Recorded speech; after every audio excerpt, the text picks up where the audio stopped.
Ce qu'il me plaît dans l'escalade de Philippe, c'est son envie qu'il a quand il grimpe. Envie d'avancer, de continuer à progresser. C'est pas juste qu'il serre les prises et qu'il tombe pas, c'est que jamais il lâche. Quand on connaît la vie incroyable qu'il a vue, je trouve que c'est un vrai message presque philosophique et c'est ce qui m'a donné envie de le rencontrer et de lui poser quelques questions.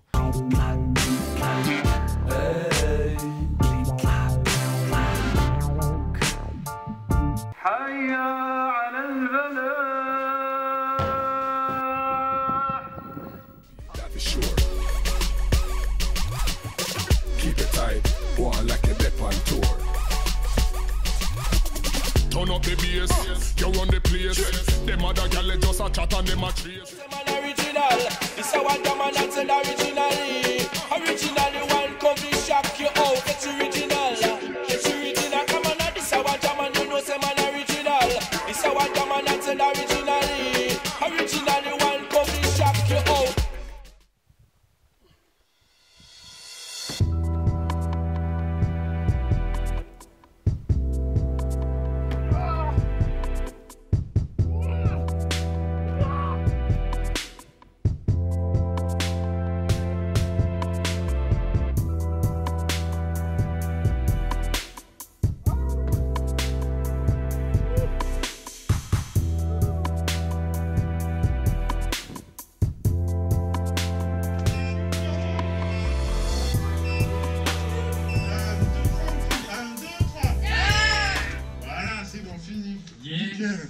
Là c'est parti là. Ok. Là on est dedans. Ah, tu veux que je fasse sérieux ou pas? Tu fais du Philippe C'est Rivière. normal, je fais du Philippe. Oula.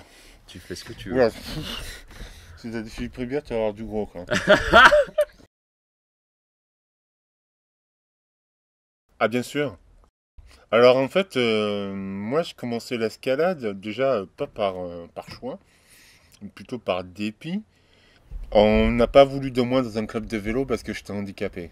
Ou parce que je suis handicapé quand même. Et donc après ce refus dans ce club de vélo, je suis allé dans un club d'escalade et qui m'a accueilli avec les grands bras ouverts. Donc j'ai grimpé beaucoup jusqu'à faire du 6 et 7A en bloc.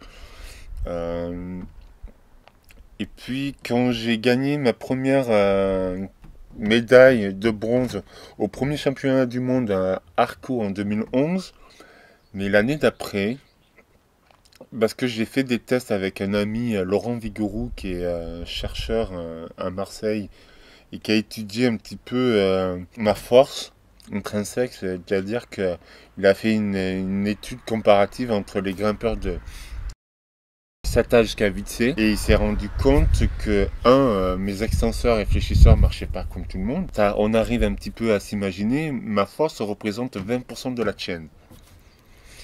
Donc c'est un peu dur à conceptualiser, mais il n'empêche que tu te casses un bras, tu as vite compris que tu es limite dans tes agissements quoi. Alors désolé, je fais une petite pause, mais je trouve que ce que dit Philippe est hyper intéressant. Il arrive à grimper du 6C 7A avec une force d'environ 20%. Essayez d'imaginer ce qu'il arriverait à faire avec une force de 100%. Vous voyez où je veux en venir? Allez, on continue. Donc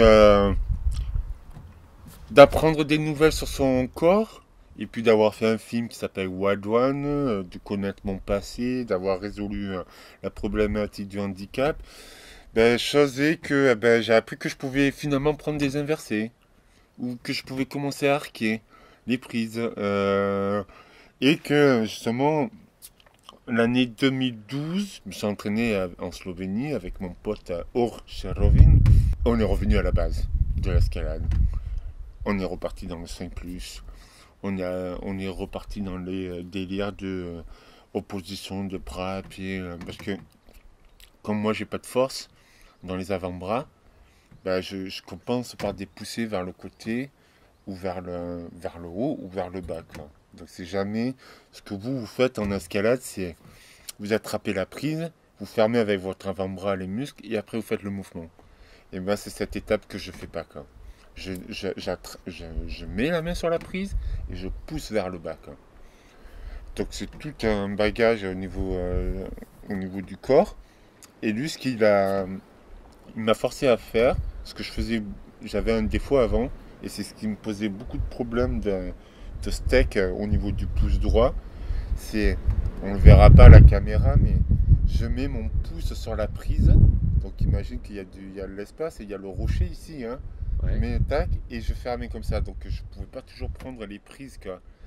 Donc il m'a appris à ouvrir les mains et prendre, on part du bac jusqu'à la prise moyenne, jusqu'à l'arqué, à essayer d'avoir toujours les prises en tendu, en semi-arqué. Ce qui aussi pose moins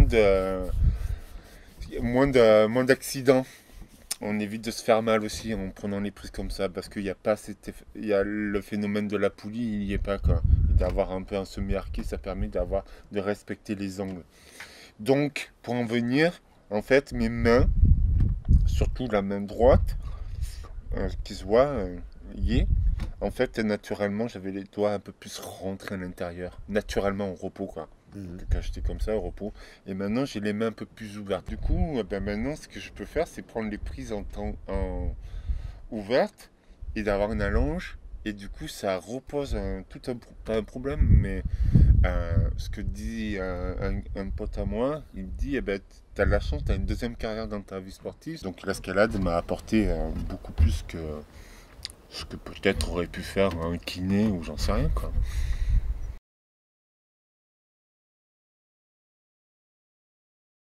J'y avais jamais pensé. Après, on peut faire moins philosophique. Non, c'est très bien. Ok, peut-être que si je suis Philippe Ribière, une pseudo-star du quartier, c'est pas faux qu'on a envie de laisser une trace dans le paysage de l'escalade, à tort ou à raison. Selon mon histoire, on aurait plutôt envie de dire ouais, pourquoi pas. Et avec fierté et ego, t'as vu, j'utilise le mot ego, je serais quand même content qu'on se souvienne de moi pour avoir quand même un peu révolutionné le milieu de l'escalade par la discipline du paraclimbing. Carrément. Où j'ai quand même mis 15 années de ma vie bénévole à essayer de parler de quelque chose qu'on parle pas beaucoup en société aussi, du handicap. Être handicapé, c'est pas la meilleure chose physiquement, mais après philosophiquement, c'est pour ça que j'ai continué mon combat pour le paraclimbing, c'est de rencontrer des gens qui ont pris des décisions extrêmes comme le suicide et qui se sont loupés et qui arrivent à avoir 2 jambes amputées et qui se disent à la fin c'est parce que les plus beaux jours de ma vie que j'ai maintenant, quoi. Donc est-ce qu'arriver à des extrêmes comme ça pour comprendre qu'on n'a qu'une vie, pas sûr du truc. Et après moi je sais que j'avais une problématique puisque je l'ai résolue, liée à l'abandon, et que peut-être voire même sûr, j'ai voulu être reconnu, je dirais pas connu parce que c'est autre chose, reconnu pour mes actions et non pas pour mon handicap. C'est ça ta question, non? Bah ouais, c'est bien. Impeccable. Moi, je pense que dans l'escalade, il y aura toujours une limite. Hein. Le corps, il a une limite. Ça reste que mon avis. Hein. Wolfgang Gülich a libéré une voie, action directe, 8C+. On est d'accord? 9A, 8C+, 9A. Comment en moins de 20 ans on peut passer de 8C+, à 9C? Soit il y a un problème dans la course cotation envenimée ou pas par les sponsors, envenimée ou pas par les grimpeurs directement. Genre, je l'ai pris tout à l'heure le mot, un peu d'égocentrisme, qui dit que ce que tu as fait c'était vraiment un 9C, quoi. Je mets pas en doute Adam, le connaissant, je sais très bien qu'il a fait un 9C, quoi. Je mets pas. En plus, lui, il peut s'autoriser à dire que c'est 9C, puisque tout le bagage qu'il a fait derrière, il a répété toutes les voies mythiques du Franken-Jura, il a visité un peu, pas toute la planète, mais il a visité à peu près tous les classiques pour y mettre de son avis. Mais je vais pas lâcher une bombe parce que c'est pas un secret de polichinelle non plus, mais n'empêche que tu vas en Espagne, tu peux ramener plus de 8C que si tu es allé, je sais pas, au nord de la France ou dans le sud de la France, ou tel pays ou tel pays. J'ai pas le niveau pour faire 8C+, mais j'ai quand même mon idée sur la question. Et des fois, je me dis que peut-être qu'il y a un peu de... Il faudrait peut-être régler tout ça, ou pas. Au même titre que pour le bloc, l'app Nord, Nale Catevel, je pense que ça peut être un 9A, quoi. Mais en même temps, j'ai pas vu le profil. Si je le vois, je l'ai vu, la vidéo, je l'adore d'ailleurs. C'est très bien expliqué. Mais c'est pareil, les 8B+, et les 8C, t'en as à la Rigaud aux États-Unis, mais il y en a moins en France. Est-ce que tous les 8C qui sont proposés en France sont tous répétés? Et de là à proposer une 9A, ça veut dire que si le 8C n'est pas démocratisé, mais en tout cas régulièrement répété, comment on peut proposer une 9A? Mais pareil, Nali, c'est un peu comme Adam, il a tellement de bagages, de profils différents, de situations différentes, que ça peut être une 9A. Mais en même temps, tant qu'il n'y a personne qui le répète, il y a du 9A. Donc je pense que ça va s'arrêter à 9B, peut-être le bloc et l'escalade 10A. Mais tu vas couper un moment des fois, hein? On verra. Ah ok. Je sais pas. Next. Allez. Salut les filles. Coucou. Pardon. Oh, le mec il s'est détendu d'un coup quoi. C'était le côté baba cool qui m'intéressait là, Okay. quand j'ai commencé à venir. Et surtout parce qu'il y a une histoire aussi. Moi je fais que du bloc principalement. Parce que quand j'ai commencé l'escalade, j'avais pas forcément de compagnon de cordée parce que tous ces messieurs travaillaient. Donc du coup, c'était plus simple bloc. Et quand j'ai commencé, le bloc venait tout juste de faire son apparition, en tout cas en France, au moins médiatisé, on va dire ça comme ça. Les premières compétitions de Casteljo, voilà, les joueurs de bloc. Et avant, il y avait toute la crème qui était venue, les François Petit, Arnaud Petit, les Daniel Dulac, les Rakhmetov, les Fred Coroller, il y a des noms qui me reviennent quand même. Donc c'était quand même le bloc, quoi. Hein. Et je suis venu la première fois en 2000 pour justement, quand je faisais mon délire de promotion des handis, là, j'ai allé sur le plus d'événements possible pour faire voir ma face. Et justement, je suis allé au joueur de bloc et là, j'ai rencontré mes amis, avec qui je suis toujours maintenant. Et qui j'ai mis du temps à apprivoiser le style, hein, du calcaire, parfois patiné. Mais alors, comme dirait mon pote, si tu sais pas appuyer sur tes chaussons, c'est que tu sais pas grimper. C'est pas faux, hein. Des fois il y a des traces noires, là, il faut s'illustrer, mais en tout cas, j'ai appris à faire du bloc ici, combiné avec la Capelle, du côté d'Avignon, là. Où c'était à une demi-heure de chez moi, donc j'étais un pur local là-bas aussi. Quand je serai président de l'univers, imagine the people, et voilà. Oh Michel, on travaille. Kennegan, veuillez arrêter vos bêtises, vous. Hein? Ah, j'aime bien Kevin, il embrasse super bien. Ah ouais, trop bien. Nanana. Les humains, on est des blaireaux. Non, mon meilleur souvenir sera le prochain. C'est beau. Oh, ça. Ah là là. C'est ma réponse favorite. Ouais, c'est pas mal. On va essayer d'aller vite. Je suis né abandonné. Je vais pas te faire ma conférence non plus, mais je vais essayer de le faire vite. Je suis né abandonné en Martinique. J'ai passé 4 ans de ma vie à l'hôpital. Presque 10 ans. J'ai été adopté en 81, à 4 ans. Dans une famille adoptive où il y avait 7 enfants, où j'avais pas droit à la parole. Je fais des raccourcis. J'ai découvert l'escalade. L'escalade m'a permis de me sentir mieux dans mon corps, de m'ouvrir comme un papillon, tu vois. Je me suis engagé dans l'escalade handi. Parce que je suis handi. Et je pourrais pas le renier. Au bout de 15 ans, j'ai réalisé mon rêve. Et les autres rêves que je voulais faire, que j'avais, j'ai fait de la chanson. À petit niveau, mais j'en ai fait. Je fais de la photo. Je fais de la vidéo.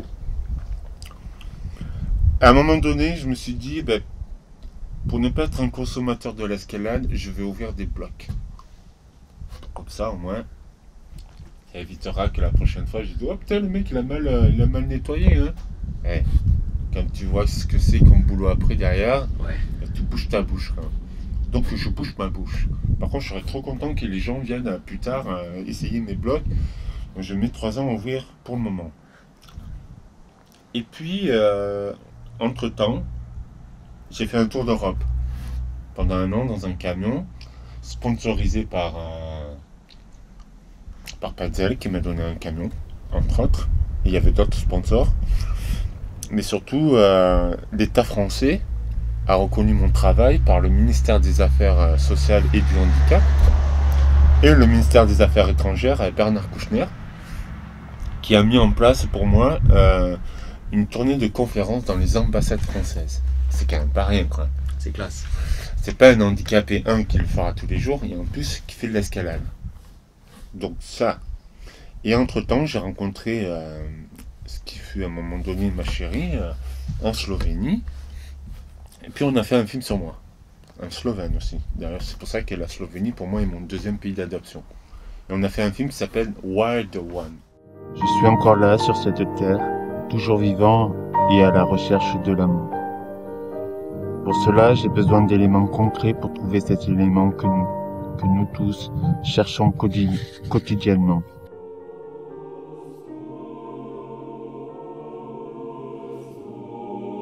Je m'appelle toujours dans mon cœur Judicaël. Judicaël est un enfant qui a grandi dans votre ventre en 1976 et qui naquit, heureusement, avec des malformations. Judicaël a perdu ses parents à la naissance pour différentes raisons qui ne lui appartiennent pas. Ok. On a reçu des prix. On l'a vendu à des télévisions étrangères. La première, c'est Al Jazeera. Toi, je te parlais de RSP tout à l'heure, et pour Al Jazeera, tu dirais pas direct. Je pensais pas à ça, mais Hein? c'est classe aussi. Eh ben, c'est les premiers à être revenus pour acheter un film d'un petit handicapé. Et pourquoi? Parce qu'en Orient, ils respectent le handicap. N'empêche que l'anecdote, peut-être vous voulez une anecdote, après les attentats de 2015, je suis allé en Oman pour aller sur un site vierge. On a fait un film qui s'appelle Valley of Giants.